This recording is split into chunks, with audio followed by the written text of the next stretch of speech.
Alors, on va rappeler rapidement les halachot qui concernent le soir de Rosh Hashanah. Donc, dans toutes les familles, le soir de Rosh Hashanah, on a l'habitude de commencer le repas par des simanim. D'accord. Et on va essayer d'expliquer un certain nombre de choses.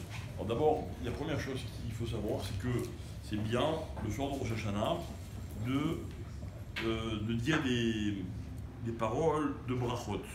Voilà pourquoi, par exemple, il y en a qui disent Patach Eliyahu Hanavi, il y en a qui disent Kam Rabbi Shimon, tous ces textes-là dans lesquels il y a beaucoup de brachot, et on les dit avant le kiddush. Après, évidemment, ce sont des minagim, et ça dépend de l'habitude de chacun. D'accord? Après, on fait le kiddush. Donc le kiddush, si c'est pas vendredi soir, c'est un kiddush, on va directement à la bracha. D'accord? Et si c'est vendredi soir, alors on commence d'abord par Shalom Aleichem. Alors après, la grande question, est-ce qu'on fait d'abord Motzi ou est-ce qu'on fait d'abord les simanim? Alors là, j'ai amené un spécialiste qui va nous expliquer comment il fait chez lui. Comment tu fais toi? Je fais après Motzi. Tu fais d'abord Motzi. Kiddush, Motzi, et après je commence les simanim. Tu fais les brachot. Je fais les brachot. Tu fais de toutes les façons, parce que c'est pas sur la soda comme un dessert. Ouais, pas Adama et pas Adama, c'est bien de faire quand même. Parce que, pas sur les légumes que tu vas manger dans le seder, d'amener un fruit qui est Adama et faire la bracha dessus, parce qu'il y a un safek, est-ce que tu les manges, surtout ceux qui les mangent en beignets sucrés, c'est pas quelque chose que tu manges avec le pain. Et Samy, comment on fait chez les Tunisiens? On n'a pas entendu là, c'est important. C'est dommage, ça fait vraiment rater.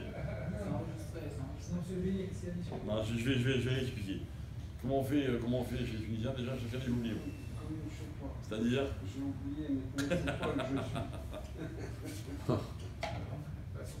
Bon, on va expliquer le premier usage déjà. Comme l'a dit Rabbi Michael, c'est que on va pas faire avant Motzi. On va faire. Pourquoi? Hein? Le problème, c'est que si tu rentres entre les deux, tu as un safek bracha achrona. Après, entre le kiddush et le Motzi. Voilà. Alors, on va pas faire avant Motzi, on va d'abord faire Motzi, et après, on va faire les simanim. D'accord? Alors pourquoi? Parce que si je suis à table et que je fais des brachot, d'accord? Après, il y a un safek, est-ce qu'on doit faire bracha acharona ou est-ce qu'on ne doit pas la faire? Ça veut dire, on devrait ne pas la faire. Pourquoi? Parce qu'à la fin du repas, on va faire le Birkat Hamazon. D'accord? Donc si on va faire Birkat Hamazon et que le Birkat Hamazon, ça va être motzi tout ce qu'on a mangé, même avant le motzi. Donc du coup, je peux pas faire avant motzi, puisque c'est bracha shenat tzricha. D'accord? Maintenant, bracha levatala. Maintenant, d'un autre côté, comme j'ai pas encore fait motzi, alors il y a chayot que je dois faire des bracha acharona. Alors, pour les gens qui font des brachot comme ça, les shabbatot normaux, il y en a qui font des brachot avant de faire motzi. Il n'y a pas de problème. Pourquoi? Parce qu'on fait attention de ne pas manger le shiur. On mange très peu. Il n'y a pas de problème de bracha acharona. Et voilà que après, quand on fait Birkat Hamazon, c'est poter, c'est motzi également ce qu'on a mangé avant. Ok? Mais il n'y a aucun moment avant motzi, j'ai eu un chiyuv de faire bracha acharona. C'est pas le cas de Rosh Hashanah. Pourquoi? Parce que on va manger normalement plus que le shiur. D'accord? Parce qu'on va manger une date, on va manger, je sais pas, chacun ses minagim. Mais en tout, dans une date, il y a rien qu'il y a le shiur. Mais qui sont? Donc, on a un vrai problème. Donc, voilà pourquoi beaucoup de poskim disent qu'il vaut mieux faire d'abord le motzi et après de faire les simanim. Mais si on fait les on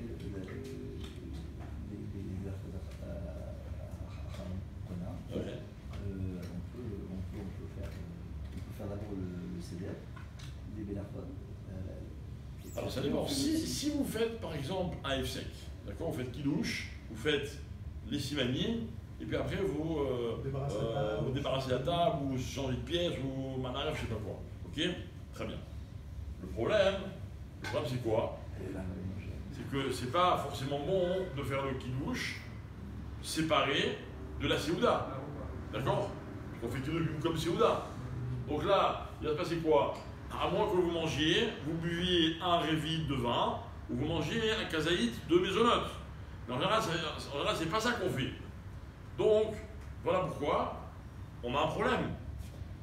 On a un problème de faire bracha acharona. Ok?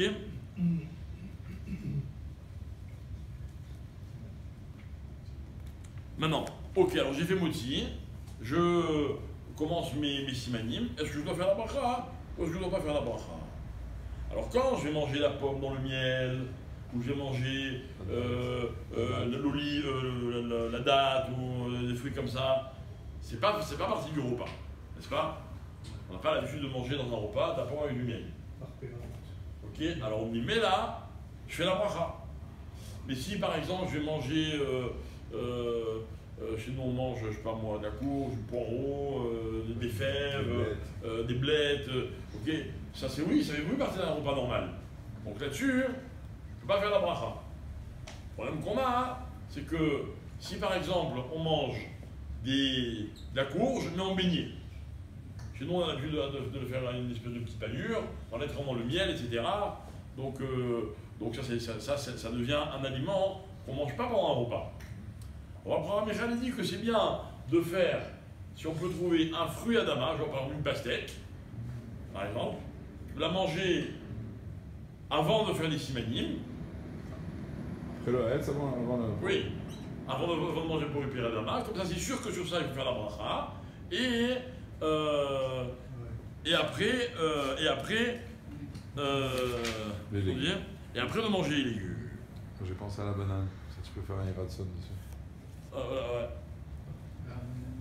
Une banane, Non mais je connais des gens qui le font. Non mais il y a des gens qui ont ce minaille. Ah vous la faites la banane? Non, la banane, oui. Tu fais la banane, tu fais la dama.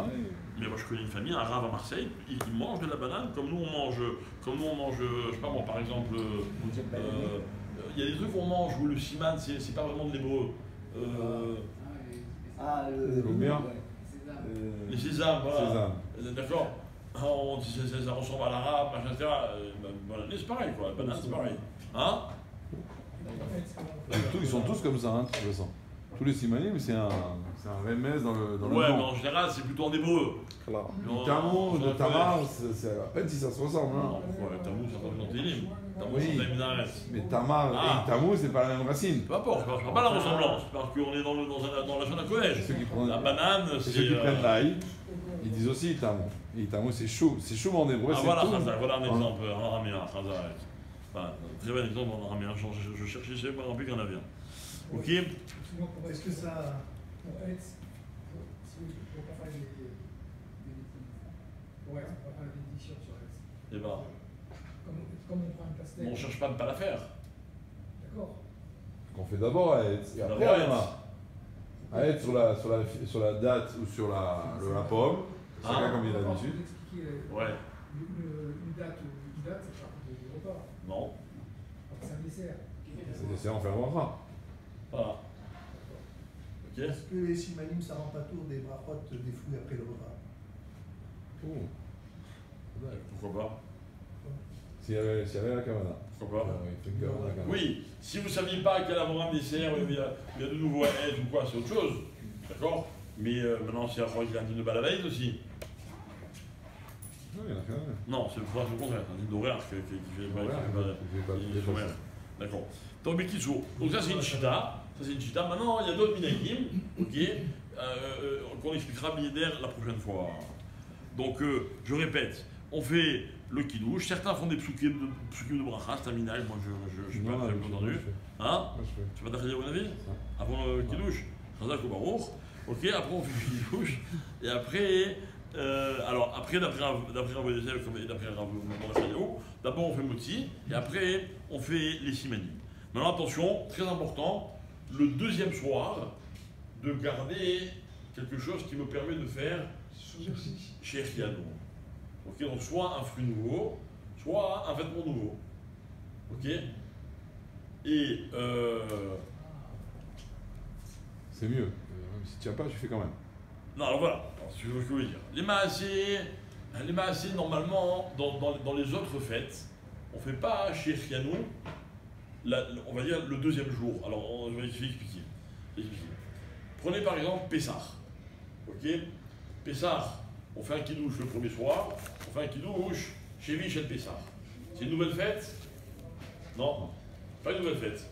Donc le deuxième kidouche, qui est en fait le 7e jour de Pessah, on ne fait pas un Shechen, n'est-ce pas?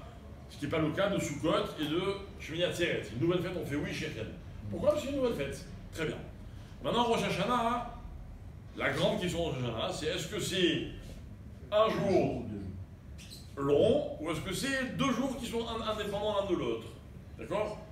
Alors, les Maaseh, on va travailler dans des poskim que on va oui faire Shirkanou et le premier et le deuxième soir. Donc, soit dans le Kiddush, soit quand les femmes elles font Al-Lakat Nerot. Pas de safek. Non, c'est que il y a un safek, mais on a été marqué. Hein? Voilà. On a déposé la khumra parce que les Maaseh c'est une khumra sur plein d'autres choses.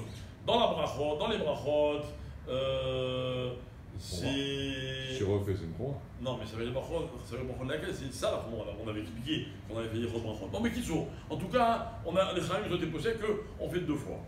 Mais pour sortir complètement de tout safek, ce qu'il faudrait idéalement, hein, c'est d'avoir une autre raison de faire Shirkanou.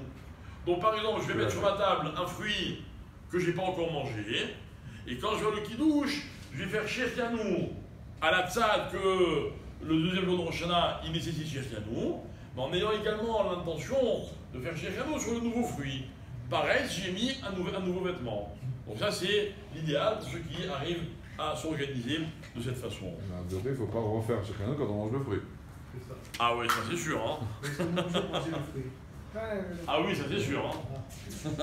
On ne fait pas Shirkanou sur le on fait pas Shirkanou quand vous rentrez dans un magasin, d'accord, d'autres couturiers, vous voyez des vêtements, vous ne faites pas Shirkanou. C'est pareil. Tana. Ah oui, alors Shabbat, comment